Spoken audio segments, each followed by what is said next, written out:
Whitney here, GM and daughter with Pipe Wrench Plumbing, Heating and Cooling Inc., ready to help you choose the right air filters for your home. Because today's homes are built with energy efficiency in mind, natural air exchange from inside and out is restricted.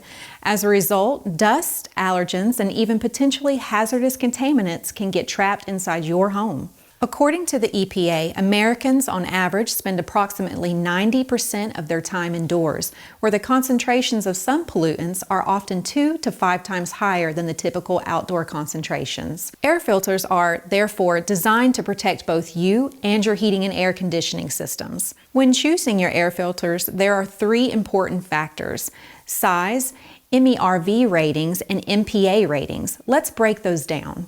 You'll see your filter dimensions noted on your current filters.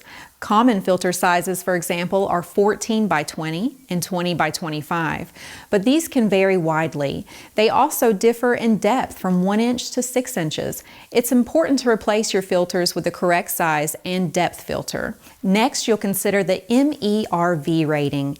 MERV stands for Minimum Efficiency Reporting Value, which means it is rating the overall effectiveness of the filter. The higher the MERV number is, the finer the filter, which means it removes more dust particles and more airborne contaminants. Then there is the MPR rating, which stands for Microparticle Performance Rating. MPR ratings range from 300 to 1900.